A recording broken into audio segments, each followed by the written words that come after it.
పరమ పవిత్రవంతమైన ఈ మానవ జీవితాన్ని ప్రతి ఒక్కరూ సుసంపన్నం చేసుకోవడానికి భారతీయ సనాతన సంస్కృతి సంప్రదాయంలో చెప్పిన అమోఘవంతమైనటువంటి విధి విధానాల్ని నిత్యం ఆచరణలో గనక ఎవరైతే ఆచరిస్తారో వారి జీవనం అభ్యుదయం పండిన మాన్యంగా మారుతుంది. అందుకే స్నానం అనేటువంటిది గొప్ప విశేషకరమైన ప్రక్రియ. ఈ స్నానాన్ని నదీ తీర ప్రాంతాల్లో ఆచరించేటువంటి వాళ్ళు తప్పనిసరిగా పరమ పవిత్రవంతమైన నదీ తీర ప్రాంతానికి వెళ్ళి స్నానం చేసేటప్పుడు ఇంటి వద్దనే చన్నీటితో స్నానం చేసి అపవిత్ర పవిత్రోవా సర్వా వ్యవస్థాంగతోపివా అంటూ గోవిందా గోవిందాను లేకపోతే కావేరీ కావేరీ అంటూను స్నానం ఆచరించి ఇంటి దగ్గర తరువాతనే పరమ పవిత్రవంతమైనటువంటి ఆ నదీమ తల్లిని మనం స్పృశించడానికి వెళ్తున్నాం.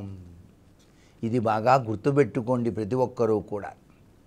మీరు ఏదైనా తీర్థయాత్రకు వెళ్ళినప్పుడు మీరు రూమ్ తీసుకుంటారు కదా, ఆ రోజు నైట్ చక్కగా నిద్రించిన తర్వాత నిద్రలేస్తూనే ఆ యొక్క హరినామం చేసుకుంటూ నిద్రలేచి మీరు చక్కగా దంతధావనం అయిన తర్వాత పరమ పవిత్రవంతమైనటువంటి స్నానాన్ని కూడాను ఆ రూములోనే చేసి తరువాత మరలా పొడి బట్టలు అంటే ఉతికినటువంటి వస్త్రాల్ని కట్టుకొని చక్కగా ధ్యానం చేసుకుంటూ మనసు నిండా పరమ పవిత్రవంతమైనటువంటి ఆ కృష్ణవేణి నదీ తీర ప్రాంతాల్లో స్నానం చేయడానికి వెళ్తున్నాం.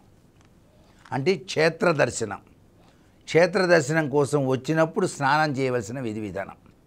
అలా వెళ్ళగానే ఏం చేయాలో తెలుసా అండి, ఆ నదీ తీర ప్రాంతాల్లో ఉన్న మట్టిని తీసుకోవాలండి. అంటే అది చాలా గొప్ప విశేషకరమైనటువంటి విశిష్టవంతమైనటువంటి భూమాత అక్కడ ఉంది. నది అంటే సామాన్యమా? మరి ఆ నది అక్కడ వెలిసింది కాబట్టి మనకి ఆ భాగ్యాన్ని ఇచ్చింది కాబట్టి ఆ భూమిని మనం పట్టుకొని నమస్కారం చేసుకొని కళ్ళగద్దుకొని మన గోత్రనామాలు చెబుతూ ఆ మట్టిని నీటిలో వదలాలి. వదిలి నమస్కారం చేసి తర్వాత మీరు గనక దంపత సమేతంగా వెళ్తే పసుపు కుంకుమ రెండు కూడాను నదిలో వేసి నమస్కారం చేసి కుడికాలు మొట్టమొదటిసారిగా నదిలోకి దిగుతూ కృష్ణవేణి నమోస్తుతే అంటూ ఆ నదిలోకి దిగాలి. దిగి ప్రవాహానికి ఏటవాలుగా తిరిగి ఔపోసన పట్టాలి. ఓం కేశవాయ స్వహ, నారాయణ స్వహ, మాధవాయ స్వహ అనే ఔపోసన బట్టి నీళ్లు చల్లుకొని మీకు ఏ శ్లోకం వస్తే ఆ శ్లోకాన్ని చదువుకుంటూ హాయిగా 3 మునకలు వేయాలి. స్త్రీలు మాత్రం జుట్టును ముడివేసుకొని నీటిని దోసిట్లో ఇలా తీసుకొని స్నానం ఆచరించాలి. అంతేగాని గబుక్కున మునగకూడదు. ఇది శాస్త్రంలో చెప్పిన నిగూఢ రహస్యం అన్నమాట. పురుషుడు మాత్రం చక్కగా చెవులు మూసుకొని ముక్కు మూసుకొని నారాయణ నారాయణ అంటూనో లేక శివ శివ అంటూనో హరహర అంటూనో కావేరీ కావేరీ అంటూనో కృష్ణ కృష్ణ అంటూనో స్నానం చేయాలి. ఇలా స్నానాన్ని ఆచరించిన తర్వాత సూర్యుడి వైపు తిరగాలి. అంటే తూర్పు వైపుకు తిరగాలి. తూర్పు వైపుకు తిరిగి చేతిలోకి నీళ్లు తీసుకొని ఓం సవిత్రే నమః అంటూ 3 సార్లు నీటిని అలా వదలాలి. అలా వదిలి నమస్కారం చేసి ఒడ్డుకొచ్చేటప్పుడు కూడా మరలా నీళ్లు తీసుకొని ఒడ్డున 3 సార్లు ఇలా నీళ్లు వదలాలి.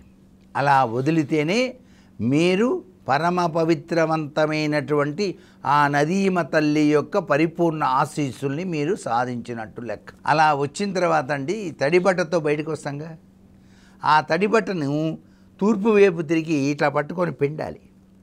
దాన్ని యక్షతర్పణం అంటారు. యక్షులు ఉన్నారే మన కంటికి కనిపించరు, వాళ్ళందరూ ఆశీస్సులు ఇస్తారు. ఆహా పవిత్ర స్నానం చేసావా, పరిపూర్ణమైనటువంటి తత్వంతో నాయనా అని చెప్పేసి వాళ్ళు ఆశీర్వదిస్తారు.